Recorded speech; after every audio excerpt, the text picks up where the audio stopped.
The result in Hungary's election this past weekend was not a surprise. Prime Minister Viktor Orban, a right-wing populist, was widely expected to win re-election, and he did. His party took more than two-thirds of the seats in parliament.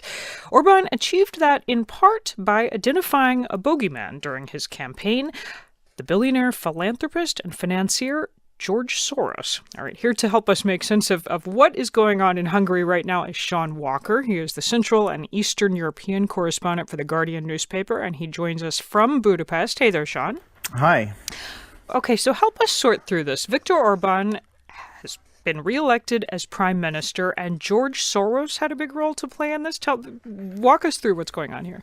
Well, that's right. I arrived in Budapest about a month ago, and George Soros's picture is everywhere. It's at billboards. And basically, Viktor Orban has identified several enemies, and Soros is the chief among them. So Orban campaigned almost exclusively on the issue of migration. He said migrants were flooding from Africa and the Middle East to Europe and were ready to destroy Europe and Hungary. And he painted George Soros as basically the nefarious plotter of this wave of migrants. And why? This is because of Soros's foundation and other activities in Europe? Well, ostensibly, yeah. Soros has put billions into promoting open societies in former communist countries. It's a classic sort of populist tactic of identifying an evil villain and kind of warning people that the only person that can save them from this apparently terrifying millions of migrants who are waiting to come to Hungary on George Soros's orders is Viktor Orban. Has Soros responded to this, by the way? Has he waded into the fray at all? Well, he has made a couple of speeches over the past year where he's strongly attacked Viktor Orban. And there are also, there are a number of organizations here in Hungary that do receive small amounts of their financing from Soros. And they would say that really they're the only organizations left that are helping to keep some element of independent civil society here, because, over the last 8 years, we've seen the space for independent media and the space for anything really that's independent of Viktor Orban shrinking and shrinking.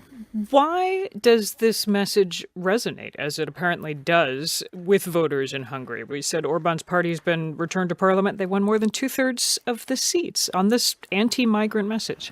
I think there are many reasons, but one of the key ones is that the majority of the media, and certainly most of the TV and the newspapers, are in government hands or are in the hands of people close to the government. And over the past year has just really been churning out this quite extraordinary campaign of vitriol about how Europe has been destroyed by migration.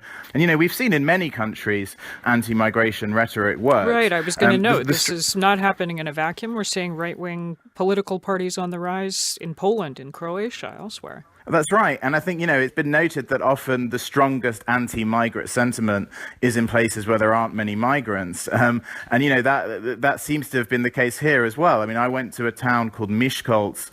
No one there even recalled seeing a refugee or a migrant. And yet the entire campaign was being fought on migration. And people were telling me they were really, really worried about this apparent threat. Sean, thanks very much. Thank you. Sean Walker of The Guardian reporting there on this past weekend's election results in Hungary.